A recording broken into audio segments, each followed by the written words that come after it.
Hi, and welcome to Stories from Storage, where three guys sit in a very hot and stuffy storage closet and tell stories. And sweat their balls off. Yeah, sweat their balls off. I'm James, and with me as always is Brian and Tyler.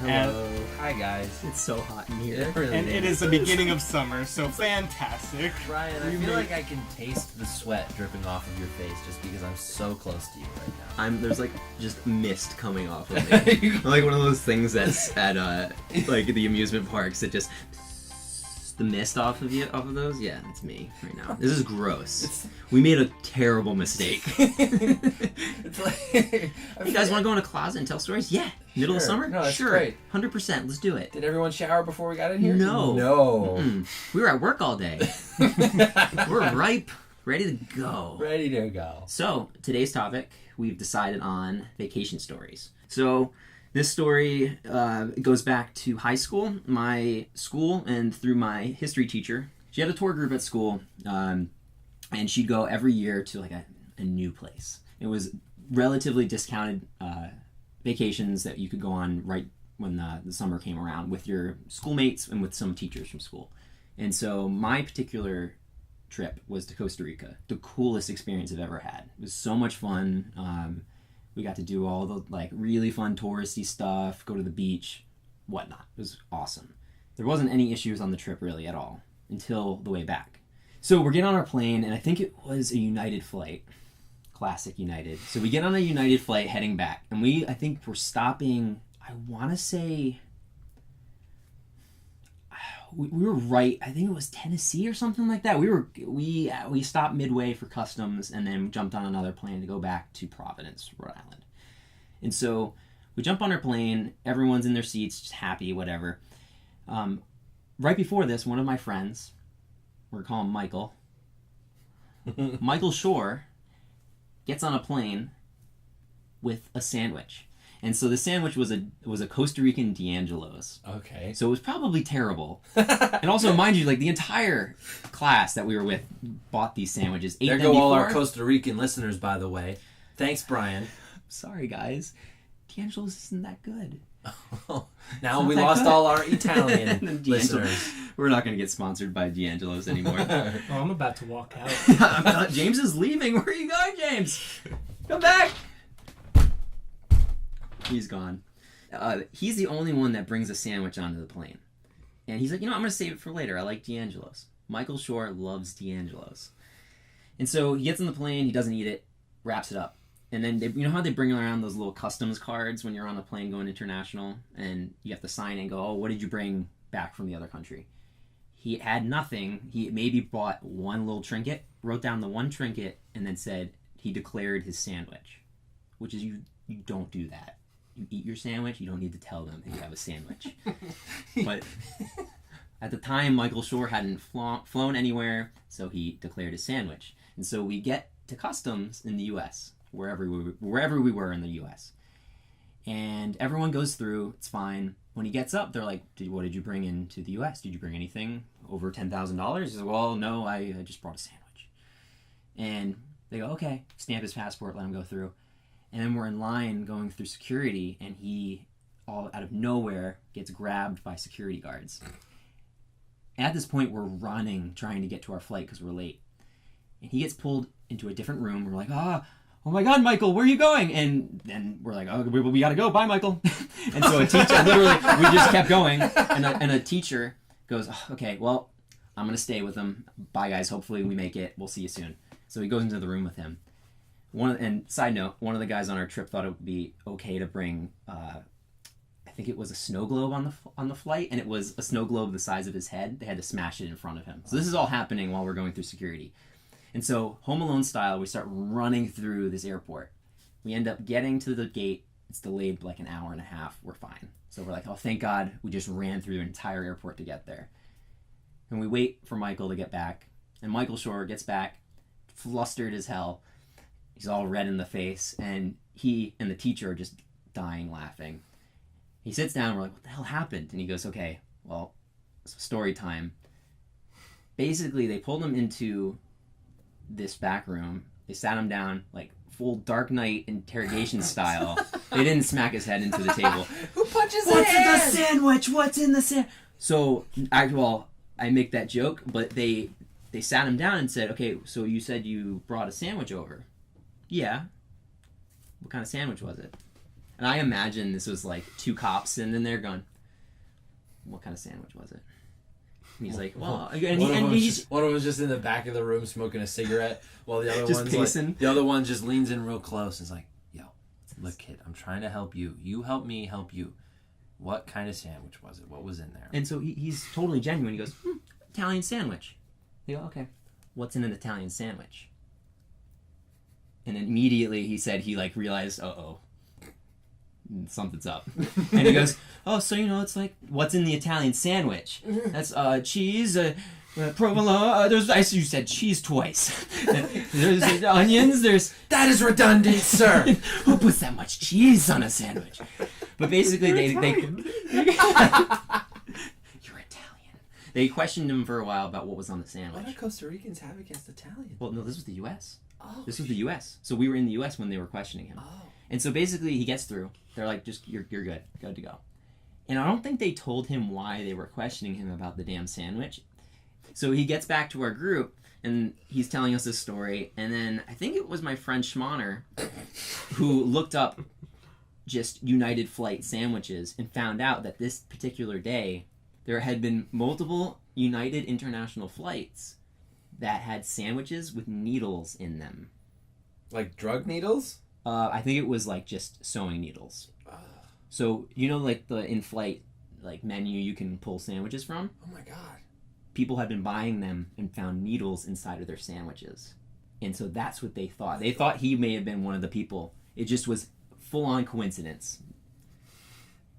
That's what? Needles and right? were people like lacing these sandwiches with needles to like try to hurt people? My thought is that someone at the whatever factory was making these sandwiches must have put them in there. I don't know. But yeah, so watch your sandwiches. I love how we're assuming United sandwiches are made at a factory. Oh, they absolutely are. Imagine like one guy pulling a lever and ham and cheese, turkey and Swiss. Like, yeah, Italian. Just like a giant spritz bottle that shoots the Italian dressing on there. It feels like it would be like that scene in The Grinch. Instead of like the regular mail, it's like needle. Razor blade, syringe, sewing needle, fork, pocket knife. So yeah, he had to endure that, and then that was it. And we got to Providence. And actually, really funny. The same guy, Michael, he got his bag, and for some reason, someone who had been throwing the bags onto the carousel had tied. There was just like a ton of loose bras that someone had found and tied it to his bag. That's awesome. So all the parents came. This is that time I think some people could drive, most people could, but parents were picking us up from the airport, and so they had all the bags, and everyone's asking, how'd the trip go? I'm like, oh, it was great. We'll get our bag. I'll talk more, and then pulls the bag off, and it just has like 5 bras just attached to it. It was just a great little cap to the day. Oh man! But yeah, overall it was a great trip that ended just perfectly, absolutely perfect. Mm-hmm. Well, I think perfectly would have been him getting beaten up over an Italian sandwich. I have no ill will towards this Michael, but for the sake of the story and the podcast that we record now, many, many years later, it would have been a better story if he got the crap beaten out of him. It just would have. Sorry, Michael. Poor kid's traumatized. Like, do you want a sandwich? No. No. Hey, I'm going to Subway. Who wants Italian? All right, James. James, you're up, buddy. You're up. How great would it be if his story involved going to Europe? I wish I was that versed of a traveler. No, yeah. So my story is the first adult vacation I've ever taken was me and my friends. My friend group back home is called Jaffiel. Mm-hmm. We went to Montreal for this music festival called Osheaga, and this was just pure awesomeness because at this music festival we were seeing Nas, and we're all from Queens, so we were all just like, oh my god, we're seeing Nas, like this is amazing. So we got there super early and just like kind of waiting, and we have good spots right in the middle. Then out of nowhere something falls from the sky. Something just fell out of the sky? Yeah, and we're all looking at it, and we're all like, is that what I think it is? Jesus? Yeah, Jesus. Jesus Christ. Canadian Jesus. He's even nicer. Yeah.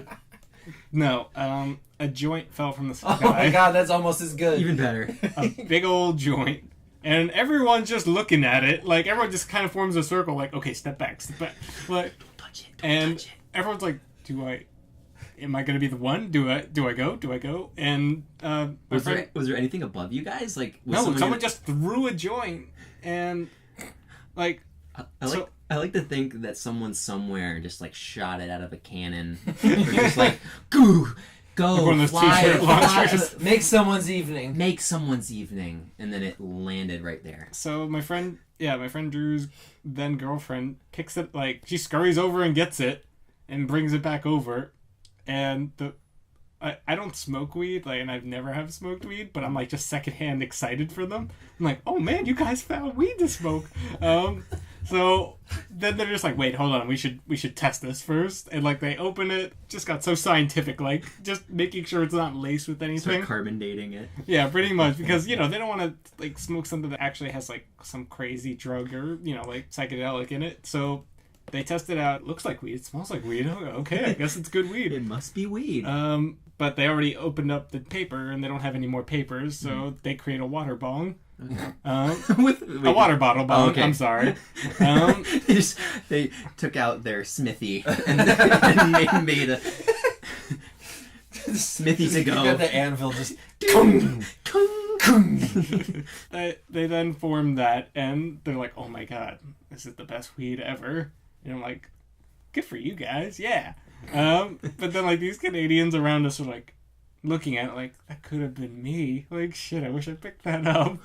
And I thought you were gonna say like they came over and go, dude, that wasn't weed. That wasn't weed. That would make the Wasn't story weed, much. Some kid who's probably was too young, but he was like, what is that?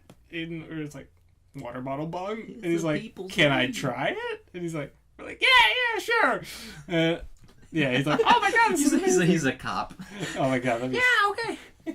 Trying way too hard to Montreal blend in. PD. And he's got the spinny little propeller hat on, trying to fit in like as a kid, but he's like a 45-year-old police officer. I am not a cop.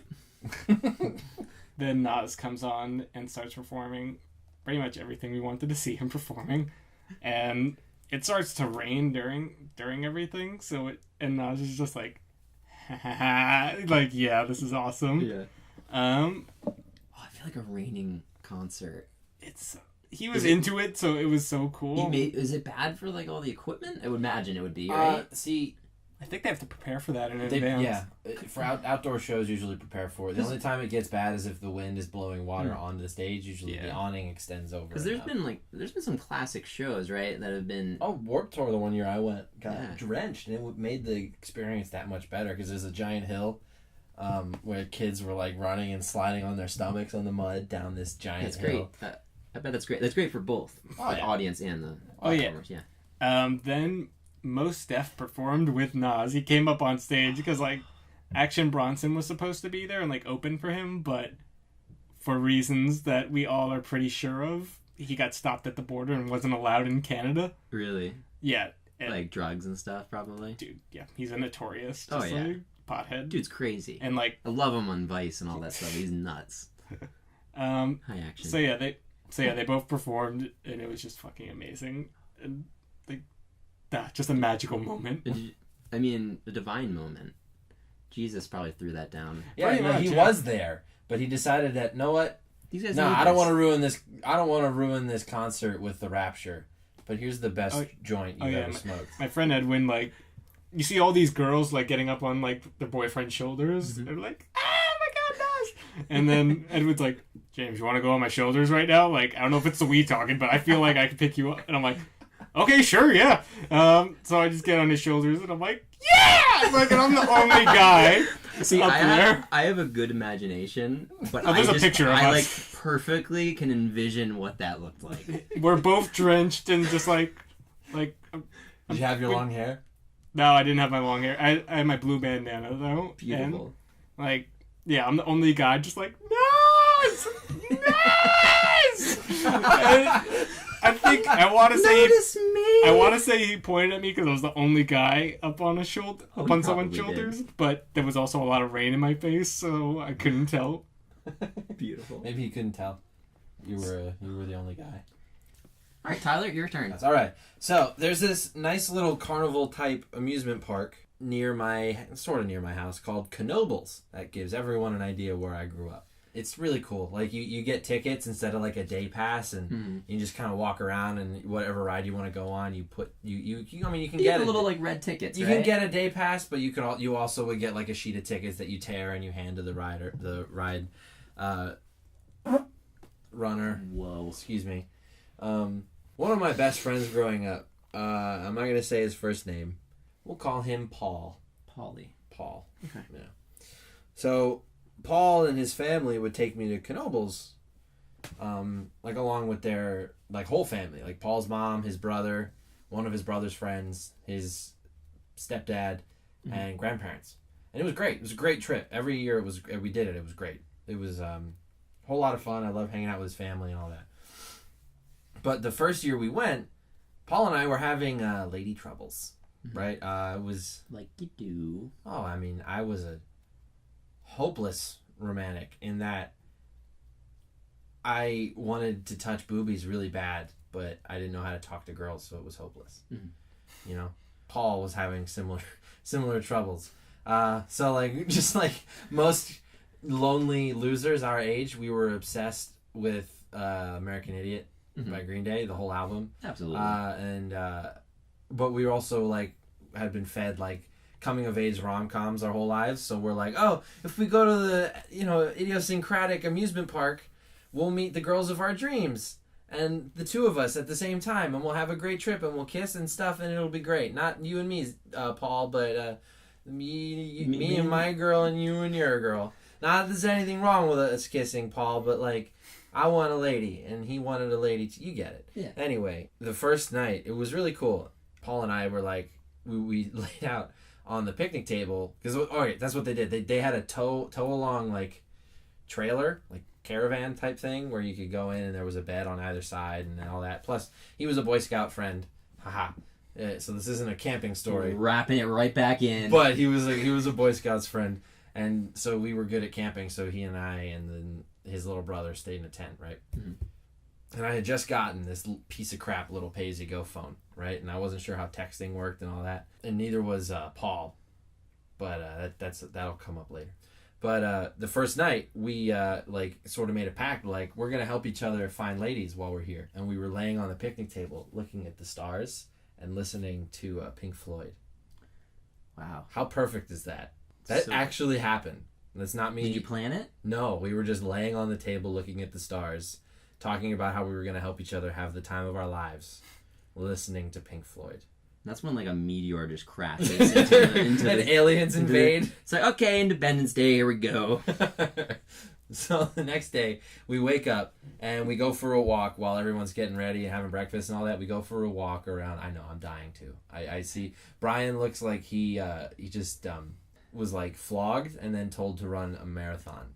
That's the look on his face right now. And the look on James's face is like a loyal puppy that is dying inside but doesn't want to show it on the outside. James is doing pretty well though. I sweat the most out of the group. Yeah. To a dog. Yeah. I'm a sweaty guy. Well, I just get sticky. Like, feel my skin. You don't want to feel my skin. Feel my skin. Oh yeah, you do. Right? It's like a fly trap. Right? Oh, a hairy fly trap. So anyway, mind that minor tangent. But anyway, Paul and I go for a walk, and we're walking through the campground, right? And we walk by this RV that just pulled in, right? And guess what? These two beautiful girls our age walk out of the RV, and like one of them looks right at Paul and like smiles and waves, and the other one looks right at me and smiles and waves. At least that's how we both choose to remember it happening. And we both looked at each other like, dude, this is perfect. Oh my God. And the one that looked at you was a ginger too. And I'm like, I know, I love gingers. I didn't have any preference, but for some reason you think I do. So Me like the ginger. So we'll go for it. We'll go with it. Oh my God, we're all out of water. Let me wring out my shirt for you. But yeah, so we see them and we're like, oh, that's great. Should we go talk to him? And then their dad got out of the RV and we were like, nah, we're not going to go talk to him. He's taller than both of us will ever be. Do you guys know the actor that played a thug in like every 90s movie? Vaguely. He's Yeah. like literally in every 90s movie. Yeah, That's what I imagine the dad looked like. Yeah, I mean, he was big. He was every like whelpy, worried single straight boy's nightmare of the girlfriend's dad. That's what this guy was. Yep. Legit. He had long hair, a neck about as big as my thighs at the time. In a Harley. Well, I mean, I wouldn't be surprised because he had like a leather jacket on, like boots, and like they got out of an RV that he clearly owns. What we found out was the case was it was one of them was the daughter and the other one was the daughter's friend. I thought you were going to say mom. No, because the mom was hot, but we could tell she was mom. Okay. She was like definite MILF territory, right? Mm-hmm. But anyway, so like Paul and I are like drooling, but then we see the dad, so we're like fuck, and we like started walking, right? We're like, all right, well maybe we'll get lucky and we'll see him in the park. So we went back to the trailer. We got our tickets for the day, our allowance from Paul's mom. We're adults now. Yeah. Mom, can I have some money to go? Seriously, to the that's what carnival? happened. We're like, hey, so like, are we gonna have to hang around you and like the little brother all day? And Paul's mom was like, I mean, if you want food, water, and more tickets, Yeah. yeah, you're gonna have to spend at least some time with us. And Paul and I were like, all right. We don't have money. But eventually, the time of the day came where Paul and I could go do our own thing, and oh my god, is it hotter in here than it has been for any other recorded episode? Yeah. Yeah. Okay, so anyway, the time of the day where we could split off came, and we got our allowance tickets, and we go and we get on the one ride, which I feel horrible. I can't remember the name of, but it was all wooden roller coasters at this place. By the way, Tilt-a-swirl. no, like a legit. It was actually just roller coasters. Well, it was roller coasters, like a tilt-a-whirl. One of those like Gravitron 3000s that spun so fast everyone was like against the wall and you could like spin upside down. Yeah. There was one of those swinging like pendulum things that also rotated that makes people vomit. Yeah. You know, all that stuff. Classic carnival type deal, but also wooden roller coasters that were really cool. So we go to get on this one wooden roller coaster, and who was in line right behind us? But the two girls. Right behind you. Right behind us. Right? Mm-hmm. And I looked right at Paul and I was like, dude, like I'm sweating bullets, right? I'm like, dude, they're right there. We should say something. We should totally say something. And Paul was like, and then I was like, you had to turn into like a heavy breathing dog. Yeah. Talk to the girl. So I was like the suave one, or at least he thought that. So I tried to be for him because I wanted to be strong for my friend. Screaming at them. And Hi, ladies. Turn around. Hello. Howdy there, are you? I want to touch your nose. And then dead silence. Yeah. But I turned around and I looked and I did this, all right? Now, this is good, especially for you listeners, this demonstration. I turned around and I went like this. That was a heavy breath, lick of the lips. And then I turned back around because I had no idea what the hell to say. And then I heard them laugh. And then the one girl, like all Manic Pixie Dream girls, leans in and goes, "Hi, I'm Rachel. My friend's Lindsay. How are you guys doing?" And me and Paul were just like, "Oh fuck, they instigated. That means we're definitely getting laid. Did you bring any? What are they called? Condos?" So I've had it for 2 years. It's gonna be so perfect. Oh God! I've had it in my wallet for 2 years, dude. Waiting for the perfect moment. So yeah, we turn around and then like we start talking, and turns out the ginger was Lindsay, and Rachel was the brunette that Paul became obsessed with. I love you, Paul, and you're gonna be glad that I didn't use your actual name because the right people know who I'm talking about with this. That it's gonna be embarrassing for you, but it's vague enough that the whole world won't know. And it was cool because we started talking to these two girls, and the day went on, and it was great. Blah blah blah blah blah blah. Then Paul's mom called him, right? Or sorry, called him. He didn't pick up. Texted me. I didn't know how texting worked. So I saw a message from a number I didn't recognize saying, "Where are you?" And I panicked and never responded because my mom told me that if I did that, I would get raped.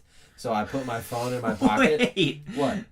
If you Engaged with people that, like, she was like, if you call or answer numbers that you don't recognize, I don't want you to do that because it might be people that are trying to, like, molest you or kidnap you. Okay. But, like, yeah, I was worried, so I was like, So she called, the mom called Paul again, was like, yo, we're going to get dinner. Come meet us here. And we had to leave our 2 new girlfriends who didn't know that they were our girlfriends. Paul, full-fledged, leaned in for the kiss. And Rachel did the whole, like... swerve? The head swerve. And I was, like, about to do the same to Lindsay, but I saw that happen, and I was like... And I looked at Lindsay, and she was like... She kind of, like, tilted her head, like, I would probably let you do it, but after that, it's not good for either of our friends. So, we didn't. And that was the beginning of the end. Because, like, Lindsay and I... This is the worst. It's like, Lindsay and I got along great, and probably something could have happened. Rachel realized pretty quickly that she didn't want to be around me or Paul. Mostly me, because I was sort of like I am now, but not confident enough to pull off the jokes. Mm-hmm. I don't pull them off anyway, but I'm confident enough. I never land. I'm confident enough now in delivering them that there's some charm in what I say. You just gotta go for it. Yeah. But anyway, so we had to leave, right? We have dinner, and Paul's like... Is he just dying? Devastated. He's horrified. He's broken inside. He's a broken boy. He's just devastated. He's just got, like, the remote in his hand, replaying it in his head. Yep. Yep. Mrs. He's the already Kiss. written 6 love songs, 2 letters, and a poem. And, like, and I remember I brought up how we're, like, obsessed with American Idiot. Well, there's a line in one of the songs that's the Rachel of the story of my life. Paul quoted that line to me about 19,000 times just that day. And, like, I want to be clear, especially if Paul ends up hearing this, that I felt horrible, and I, like, sympathize with him completely. Well, that's devastating. It's horrible. Like, and I'm telling it now because we're both over it. At least I hope he's over it. I don't know, he could have a mural too. Well, because that takes some balls to go in. To go in for it? Well, especially these girls that you don't know. You don't know. Right? And he went for it. She could have at least been like, oh, wait, well, maybe later. No, she, like, legit was like, no. Like, I mean, in her defense, too, like, you don't have to kiss anyone, except for maybe grandma. Like, there's no one on this planet that you have to kiss. But, like, there was probably a better way to handle it so you didn't destroy this poor whelpy boy for the rest of his vacation. But then again, we didn't see them the rest of the night. I'd gotten Lindsay's number, and I didn't tell Paul that I had gotten her number, and I was texting her, right? And they were like, yeah, we're going to go back out tonight if you guys want to come meet up with us. Mm-hmm. And I was like, I would love to, but Paul's not going anywhere right now. He needs some marshmallows and some more Green Day and then an early bedtime. So we went to bed, and then the next day we're walking around the park. We walk around for most of the day, and we don't see them at all. I'm, again, texting Lindsay every once in a while. But then, that night, we saw them walking around with 2 other boys. Oh, no. And, like, again... I was sort of okay. Like, that part, then I was sort of in pain. But, like, I was kind of over it because I didn't think anything was going to happen in the first place. See, at that point, it just gets comical, I feel like. I mean, I can't speak because that probably hurt. Now I would laugh my ass off. Yeah. Back then, when I still hadn't, like, lost my virginity and hadn't because really you guys have all that hope. Right? In that moment. Yeah. But mind you, this hope, right, is you guys have this right there and you're ready to go. You guys didn't have any money, right? No. So if you guys want to go out to eat, yeah, let's go out to eat. All right, Mom? Mommy? I want to be clear, though, like, it's not like they were both, like, 18 and we were 14 and 15. Okay. Like, I was, like, 13, he was 14, they were, like, 14, 15, okay. right? So, like, they were on their dad's money, too, right? Totally. Fair enough. But, yeah, so we see that, and then, yeah, Paul, like, legit had tears in his eyes. And I was like, oh, God, this is not good. So they kind of ruined the rest of the trip for us. Then the last day, right? Nothing else, we're there for one more day. Nothing else of note really happened. Then the last day, right? The last day, we go on our favorite roller coaster one more time. The roller coaster where we met them the first time, right? And I wanted to go on it because it was my favorite ride. Mm-hmm. Paul wanted to go on it because he's a more hopeless romantic than I am, and was hoping that they'd have a reconciliation in line again and be able to ride together and all that. Oh, Paul. So, no, that didn't happen. That didn't happen at all. It got worse, right? We went on the ride, and we get off the ride, and they're standing next to the picture booth where you see your pictures from the ride. So Paul without saying anything to them, runs up to the picture, and I chase after him because, like, what are you doing? You're like, Paul, no. And we get up to the screen, and he's like, oh my God, look at how cool we look. That's so great. Oh my God, that's such a great picture of us, Tyler. That's such a great picture. And I'm like, yeah, man, it's good. And then I see them both look at us like, oh my God. Because they were with their dad at this point now, too. And I'm like, Paul, you need to stop. You need to, like, stop clearly targeting these two. We're going to get our asses, we're going to die. We're dead. We are dead now. We are die. And they looked at us like, oh, I'm so glad I didn't do anything with those two. And that was it, because Lindsay never texted me again. And Rachel continued to define Paul's opinion of women for the next, 2 years. And he has not stopped listening to Green Day ever since. No, seriously, though, every time I hear that the Rachel of the story of my life, I'm like, rip Paul. Okay, so what's Paulie doing now? But last I heard, he's trying to be a federal agent, like in the FBI. He's trying to... I guess so he can track down Rachel and find her someday. And ask her, why? I like the idea of him being this agent that only stands outside of carnivals. Just watching them, even as they're taking it down. I'm telling you, ISIS is coming for our carnivals.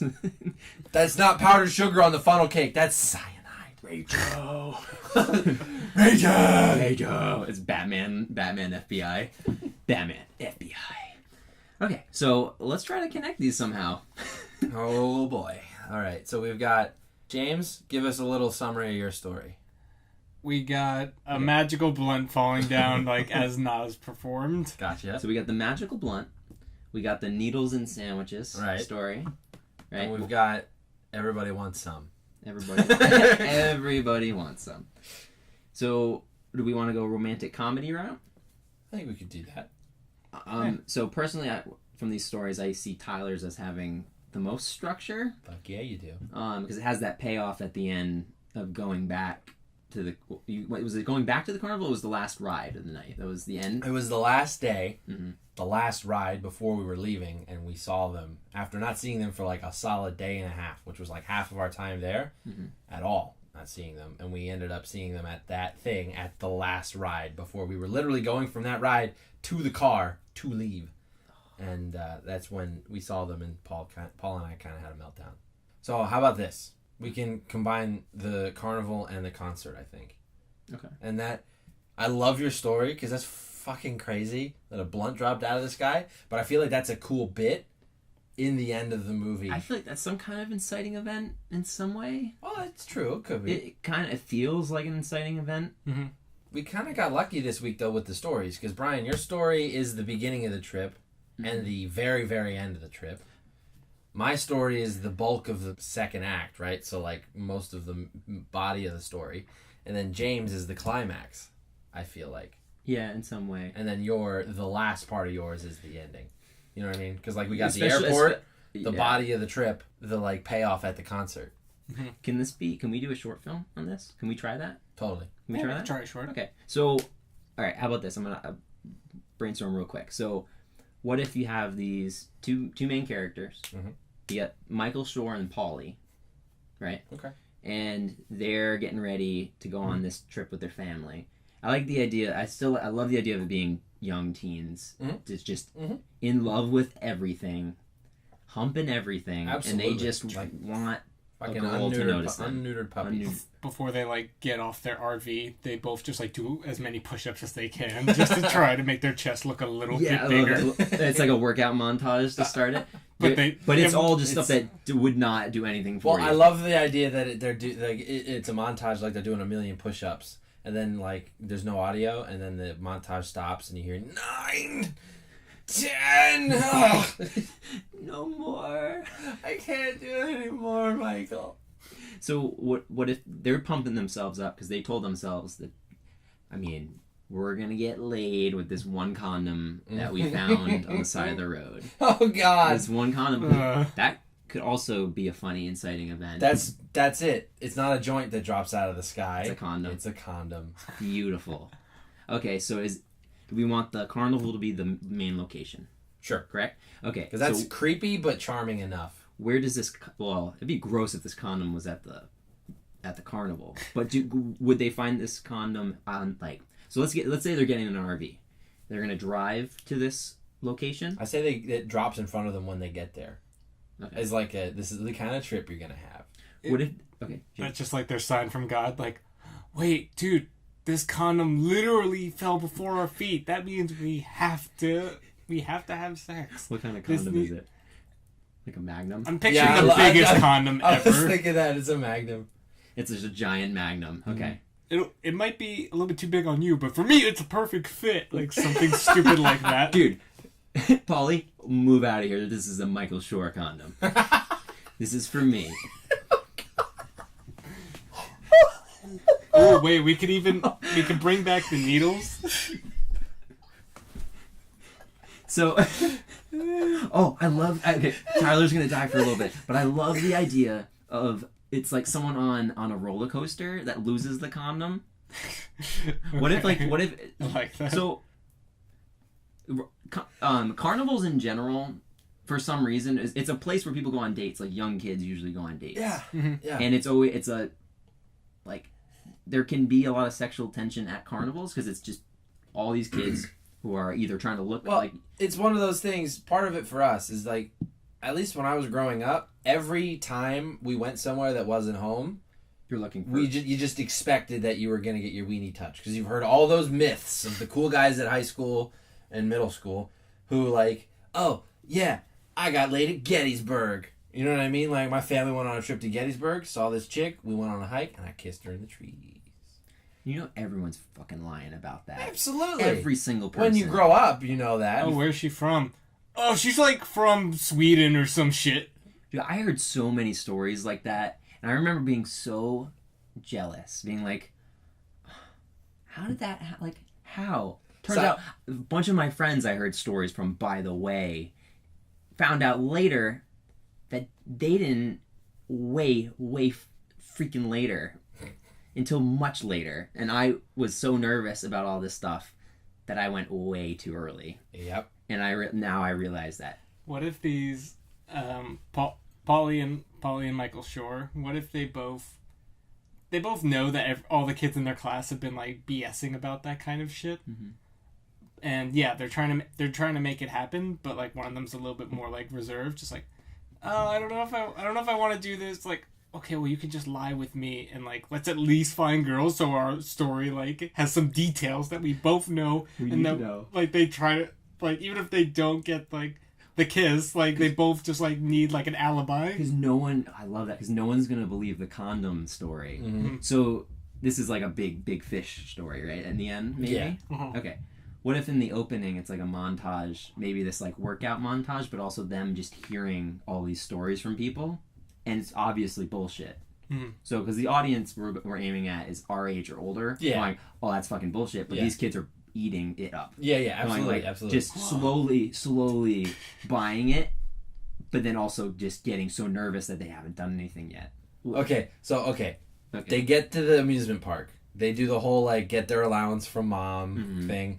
They leave and they're like, all right, so how are we gonna go about getting women? And then that's when the condom drops in front. They're walking right by one of the roller coasters and they're like, oh, whoa.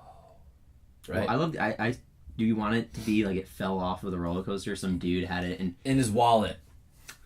Oh yeah, there you go. His whole wallet falls. What if it's like an older guy too? Maybe he's like 18 or 19, and he still is super ignorant about sex in general, and so he's trying to hook up with his like girlfriend or whoever he met at the carnival, and loses it, flies out from the wind. And it lands right in front of them, and that's when they're like, "What if he thank you, God?" What if they sign. He like adopts the two kids as their like cool guy mentor, but he's just as lost. So it's the two little kids and the 18-year-old who's like helping them get laid, but he is just as lost. And then they, as a trio, learn together. No, guys love sex, but have no idea how to actually do it. And a lot of us are really nervous and lost and afraid at all times. At a lot of ages. The conclusion of this could just be that they're never gonna fully understand. You know, like they're never gonna find out like what the secret is, and they shouldn't have to worry about that just yet because they're like 14 years old. I'm thinking younger than that. I'm thinking like 12. Okay, 13. then yeah, they shouldn't have to worry about that. 13's. Yeah, and I think that was the moral of the story the whole time, is that enjoy the fact that you're at an amusement park with your best friend, not obsess over finding 12 and 13-year-old boobies. I like the theme of there's people all over the carnival trying to do the same thing, and it's kids in general, and there's adults there that are noticing it and just realizing how ridiculous it all is. This is just me wanting to shit on masculinity again, but we could just like kind of make like references to how the carnival is like a place for like boyfriends to try to like showboat and stuff like that, because like there's all those games that are based on strength and like that is like true. shoot like, can I shoot this, like can I knock these fucking cans over with a ball, like it's all like a show off contest, and you literally get prizes for it. And they're trying to do it, and they can't do that stuff. I've never thought of carnivals this way, but it is totally a sex machine. 100%. Yeah. It's capitalizing on teenagers being super horny, and is built for boyfriends to, and I'm doing air quotes right now, audience, impress their their intended mates. Yeah. Like, totally what it was, or what it is, rather. That's perfect. And I dig that idea. I like the idea more so, like, maybe not like, there's a way to do it that bashes all things guy, and there's a way to do it that shows that everyone at that age has all these, like, intense, different, changing sexual feelings, and they have no fucking idea what to do with all of that energy. So guys are idiots and think they're the coolest and say stupid shit. Girls, like, gossip about boys and whatever, but like are super afraid and intimidated by all the, ape-ish chest pounding that happens. And I dig that, James. I like that. It's funny. So let's recap. So they hear about from all their friends from school that they're all hooking up with people, having sex. They're hearing this from everybody. They're getting nervous that they're behind, so they're like, we need to make this happen. Part of that could be the inciting incident to go to the carnival, like it's like, oh yeah, I met this girl at the carnival, it's like, oh, I met my girl too there, Are they meeting girls there? They could be. No, I love the journey to finding women. Yeah. Okay. That's so funny. Yeah. Two idiot boys who have no reason, nothing interesting about them, trying to peacock and impress girls. That's so funny. Could it be like a sequence of trials that they're going through there? That it's almost like the Odyssey? Kind of. Like we literally base it off of the Odyssey, kind of. They're going on this journey. You could use, maybe we'll take like 3 different places in the carnival, as locations that are iconic. Funhouse, roller coaster, bumper cars, something like that. Haunted house. And in those 3 places, they meet girls, guys, whoever they're trying to pursue, and they experience something different that gives them a little bit of insight into what sexuality is for them and as a whole. And by the end, they still don't freaking know anything about it. Because they're 12. Because they're 12. So one of the things that's been really in my head, kind of driving my feelings towards this movie we're writing, is that bit at the end of Inside Out where Riley walks up to the boy, and like Riley, because it's totally true, women at like 12, 13, or girls rather, at like 12, 13, are really like what guys are like when they get to 18, 19. Totally true. They're mature. 100%. And that's forever. They are and more that's mature so than we funny, because like Riley's like, all right, I'm gonna go play hockey now. That was nice talking to you. And he's just like, girl. What if that happens the first person they meet, and like you in your story, you had the moment where turned around. You were like, okay, I got it. And they realize that, okay, we're a little bit in over our heads. Legit, I remember like turning around, and it was like a movie, like the shots. Like I turned around, and then the shot was just the most puppy dog, please talk to me now. I want you to have a success and make me justify all the things that I feel about you based on appearance by saying smooth words. And then I turned around, breathed heavily, and then turned back around. and then all of the perceptions of masculinity and James Bond suave just exploded in front of everybody's face, and I embarrassed myself in front of Paul, and I embarrassed myself in front of the two girls. I just see a hard cut right after you turn. You go, turns, and then you guys are just sitting there trying to eat like a really sad carnival snack. He's like, don't talk to me. Michael Shore is trying to like console you, and you're just, no, don't talk to me. I love the idea that like one of them is the posturing one, right? Like, oh, dude, it's not that big a deal. And the other one's like, but like, how do you know? Like, what do you say? And then the one who's like, oh, it's totally easy. He turns around, has that complete fail, and then hard cut to that. And the guy who had the complete fail is like, I mean, come on. And the other guy's like, no, you can't save it. And it's just all the happy, scary music that's playing at the carnivals. Right. I love the idea of like corn dogs is what like they're eating corn dogs. That's a very I know exactly. That's a very phallic thing, and as they chomp away, it's like their masculinity dissolving in front of them. That's great. I love that. I don't know how we're gonna ended, but I feel like it should just end with like them on a Ferris wheel, just like, I'm having a good time with you, buddy. Yeah, exactly. That should be the moral. He like scooches over next to his buddy, and then like they're like, hey, we could use this condom as a frisbee. And then they're just like, let's try to hit someone. They start playing with it, like blowing it up like a balloon. Or... Okay, well, so that I love that. That's not what I was going to say. What I was going to say is that this could be a whole cycle, that they're on the Ferris wheel and they throw it. They're like, okay, screw this thing. I don't even know what it is. They throw it, and like, yeah, I didn't know what that was either. They throw it, and it lands in the same place that they threw it, and two young kids walk up.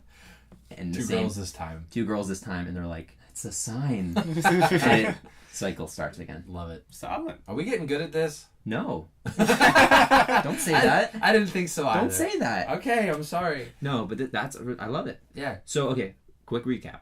And if you have any other ideas as we go, throw them in. Okay, so it starts with the montage of all the people talking about sex and hookups, and they're getting... How about this? I don't like montage. I like one conversation. A single conversation. One single conversation to both of them sitting at... Okay, they're at the lunch table, exact shot I'm imagining. Okay. It starts with the conversation and you hear it, and it's a dolly up this giant lunchroom and everyone's doing their thing, but you hear this conversation and you see the two of them sitting on one side of a table with no one else there. It's like an interview almost, right? No one else on that table, right? Dollying up, and you got all these other people, all these other kids at their tables, and then you got the kid who's like 14 now, maybe 13, who's talking about how he got laid at the carnival, right? Yeah. And it slowly dollies in, and then it stops on a close-up two-shot of the two kids. One of them like, yeah, and the other one like sweating because he's like under all this pressure, right? You dig it? Yeah. I love that. So one conversation between some douchebag and these two and our two main characters is what inspires them to talk their parents into going to the carnival. So they have that moment. That'd be funny if Paulie's the more like one who doesn't care about getting laid, right? Michael Shore is that'd be going nuts. He's going crazy about it. That'd be funny if like they're sitting on like kind of like the end of the table, or like they're like doing their own thing, you know, like and Paulie's trying to like talk to him about like something else, and like Michael's just like kind of just like trying to listen to what they're saying, and like just like kind of capturing like bits and pieces, or like just, and Paulie's just like, dude, you know, like, are you listening?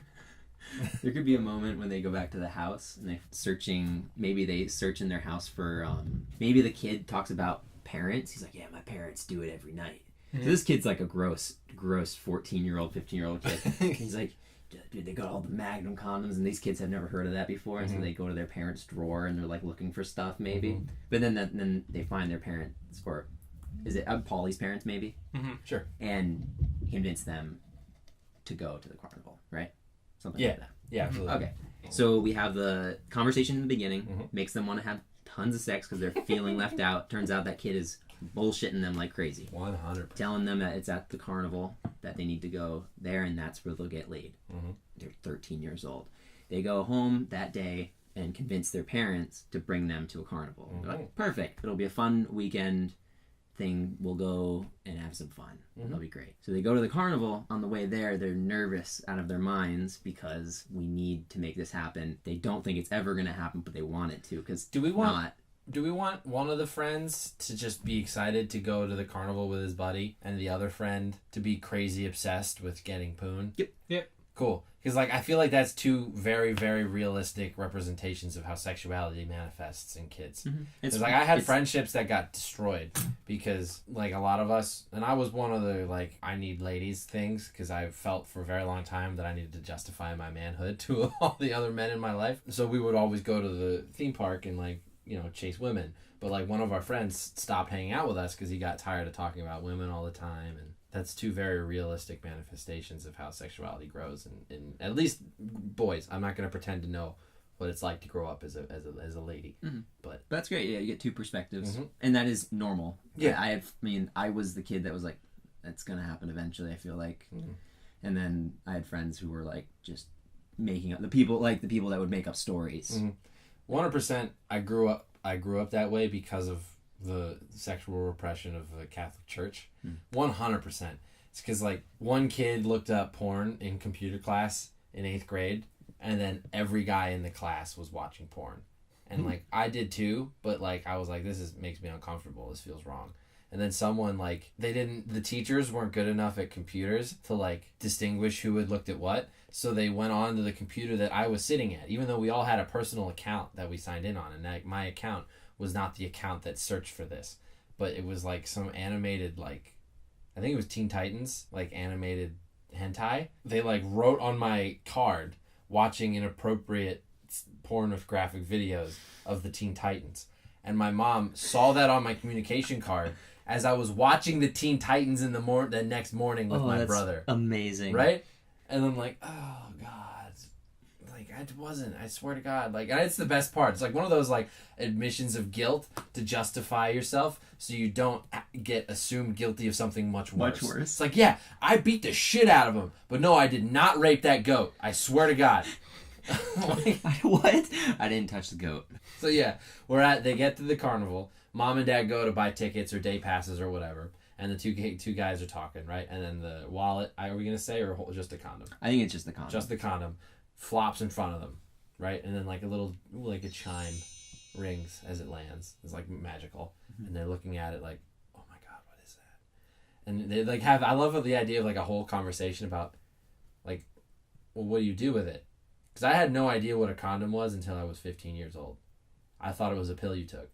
So you didn't, like, you took it, you're like, oh, okay, I'm about to have sex. I'll take the pill, now I won't get her pregnant. That's 100% what I thought it was. And that also happened when I had no idea how sex worked either. I don't know if we said this, but could we make a Catholic school that they go to? Sure. Because I would love to see them wearing uniforms in the beginning. Absolutely. Yeah. No, because I feel like that adds something to it. Like, plus I have the insight into that. And, like, I know how you guys probably had it. Did you go to Catholic school? No. Okay. Yeah, no. Like, yeah, I know you didn't. Mm. But, like, those stories, for us, times 1,000. Because, again, there was all that sexual repression. Like, we weren't even allowed to watch some PG movies on movie nights at school, right? And, like, we had dances, and they maintained that, like, 8 inches rule. Like, Holy Ghost. Yep. Yeah. Seriously, it's like, all the jokes about Catholic school, totally true. At least in my experience. But yeah, so the condom drops in front of them. They lose their minds. They have a conversation about how to actually use it. Then the trials, the odyssey of women at all the different park attractions. And each thing gets worse. Worse. And worse. Weirder, and worse, too. And weirder. And I love the idea, and sprinkled in there, you're getting other characters in the park who are trying to do the same thing. Maybe there's like, not doppelgangers, but there's like a... Well, I just like the idea, like in the background, you see a guy like leaning on a wall, like like around a girl, and you see another guy like doing the strength tester, and like he wins, and the girls like clap, and he walks over and he hugs it, and he like flexes for the girl, and they're like, ooh, just in the background. I don't want to like focus too much, tap that on the nose, but like I love that idea in the background. We can also, to give what's it called, Paulie more of an arc. Maybe he also sees, like, guys competing for girls, like, in, like, the strength test and, like, in the shooting test, like, kind of just, like, trying to, like, one-up each other, and he's kind of afraid that'll happen to their friendship, and, like, that's why he's, like, more, like, nervous about, like, girls getting involved, because he doesn't want to lose. He doesn't want him and Michael Shore to get, like, strain their friendship. And that's perfect for the ending, too, because they come back together and realize it's not... Yeah, I like the idea of Paulie... Paulie's the one we decided is the one who isn't too crazy about it, right? Yeah, Paulie's so then like, Michael is like different. Michael gets shut down and Paulie's there for him, and they kind of have a fight about it. But then Paulie's like, "Look, dude, like it's not the end of the world. We've still got lots of years to figure that out." And like, they have that nice moment on the Ferris wheel where like, "Hey, let's just throw it. We wouldn't even know how to use it." And I think it is only one. So like, what was the other one gonna do? And then Michael Shore can make a joke like, "Oh, I was expecting you were just gonna watch." They start like being kids again. Like, bet I can hit that sign. Like, that's like, oh no, you can't. Like, I can get through the O. Like, what would be funny is I know we said Ferris wheel, but if they're on the roller coaster, that they're talking about this like manhood, right? And they're talking about like on the way up, at the way up, and we're like, we'll get there eventually, and like we don't need this. And they hit the top. And they go down and they scream just like little girls at the top. Like they haven't gone through puberty yet, right? Yeah. So it's even better because they wouldn't have been able to do anything anyway. Yeah. But they scream like girls and it goes flying, and that's when it lands on the ground. Or even if like the Ferris wheel stalls, it's like, and they hold each other. Yeah. It's like, I love you, dude. I love you too. Love you too, man. Good stuff. Mm-hmm. I'm pleased with this. All right, what are we gonna call it? We're gonna do the name game again? Yeah. Can we please actually make the name this time? Like, we're gonna... Please? Yeah. Can we actually do this? Yeah, we got it. Okay. All right, so I'm gonna count to 3. Mm-hmm. Think of stuff so this is improv, guys, okay? Yeah. All right, ready? 1, 2, 3... All right, guys, thanks. That's us done for this week. That's us done. We done did it. We did it done. We did none of it. Episode 3, I think, right? yep. Yeah, wow. It's been a long time. Thank you guys again for listening and watching on YouTube.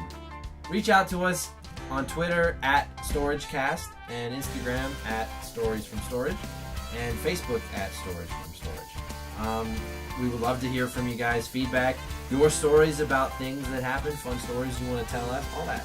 And yeah, we really appreciate all the feedback, and we hope you guys have been having a good time, as much a good time as we have. You should listen in a closet. Mm-hmm. That's the only way to do it. Yeah, and like if your closet is also air conditioned, turn off your air conditioning. Turn it off. Maybe bring like a crock pot in there and cook dinner. Wear a sweater. Have 2 other people just so the body heat just starts to accumulate. Put your whole family in there. Yeah, the whole family. Put the whole family in. Whole family, even the dog, especially the dog. Mainly the dog. Put a muzzle on him and just have him sit in the closet with you. Send us pictures of your sweaty family in the closet. Well, this is us signing off on that note. Good night and good luck.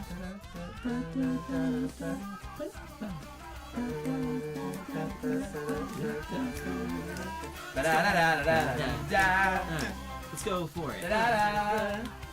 We went too far.